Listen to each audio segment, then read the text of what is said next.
What's up everybody, and welcome back to yet another vlog. Okay, so when up here at altitude, things tend to change quite a lot. For some for the better and others for the worse. I'm Willie Smith, this is my YouTube channel, and today we'll be talking all things altitude.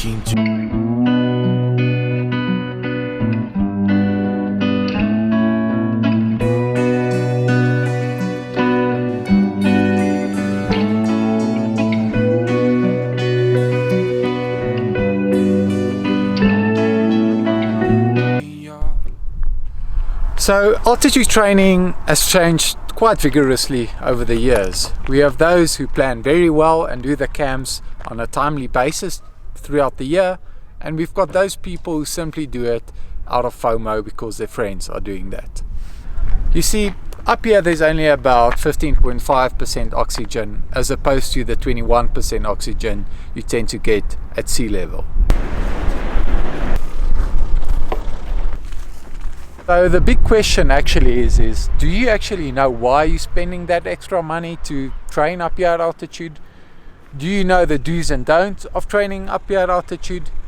And do you actually know what the real benefits are when you get it right up here at altitude?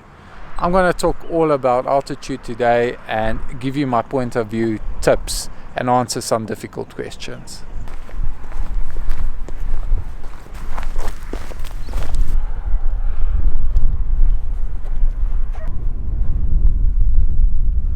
So first thing first, when coming up to altitude, I would recommend at least spending 15 days up here at minimum. Normally well-trained professional athletes take about 21 days to adapt, and normally after these 21 days you normally want to travel to your competition to within 3 to 5 days, and the benefits that you get up here at altitude normally then last to about maximum 2 to 3 weeks. So that's why timing is crucial. So another thing that will also have to be adjusted when coming up to altitude is your training plan. Some of us are good responders to altitude and some of us are terrible responders to altitude.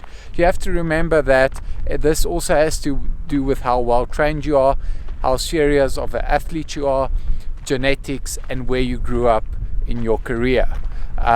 Generally speaking, some pros that are really good don't even waste their time going up to altitude always.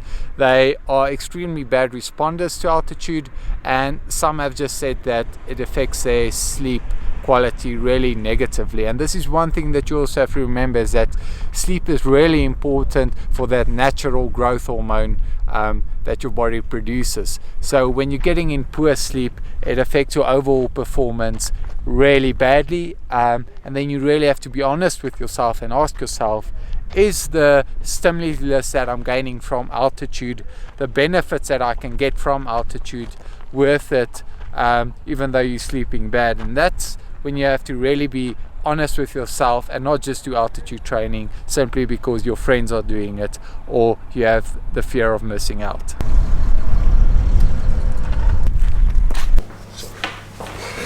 Okay, so here I am back at home, and we're going to answer the final 10 questions, everything related to altitude. So commonly misunderstood questions out there about altitude training are the following. Does training at altitude increase your fat oxidation? Well, no, not really. Does it automatically increase your economy of riding in the same zones? Well, the same answer, no, not really. Number 3, does it dehydrate you more? And this is a common mistake many athletes make. When up at altitude, it's normally much more cooler, so you automatically think you're not that thirsty. But being at altitude automatically dehydrates you to an extent, so very important to keep on fueling up. People often would like to know, how long does adaptation take in well-trained athletes? Well, normally more or less up to 21 days, I would say. So how long after altitude training is ideal to race? Well, normally around about 6 to 10 days, but then 2 weeks after that you start losing the stimulus and effect that you've gained out of the altitude. Number 7, doing hard anaerobic efforts up at altitude. This is a highly controversial topic, if you can put it that way, but you don't necessarily hit peak numbers. Are there any benefits of doing short explosive intervals up at altitude? Well, there's a lot of controversy relating to this, but 80% of the science support the fact that it's not a good idea to do it up at altitude. Normally you want to go live high, train low, so you want to do your anaerobic efforts as low as possible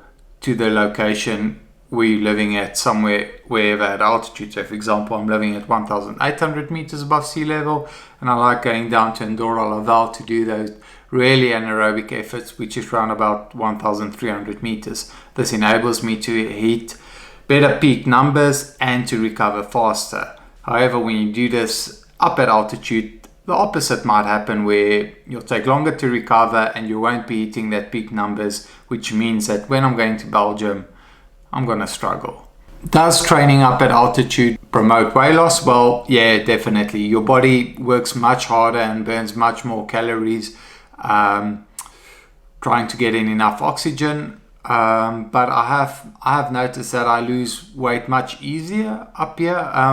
Just something out of interest, a Colombian friend of mine that came from Colombia once told me that whenever he comes from Colombia down to sea level, he actually struggles to lose weight because his body is used to working really hard.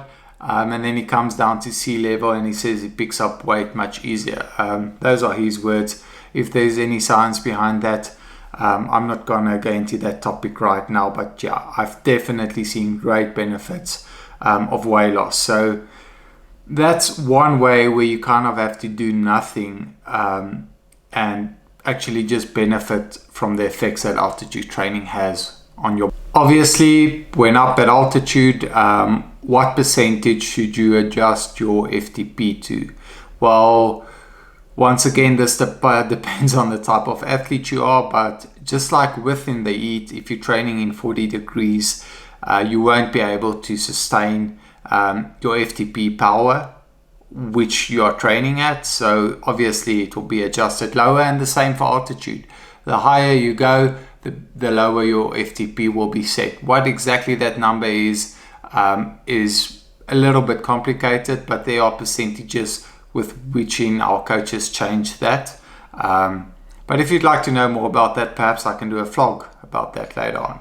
And on to the final question, which is question number 10. The worst thing that you can do at altitude is to go sleep late, do high intensive zone 4 intervals high up at altitude, and what else, Mandy? You tell us. Mandos?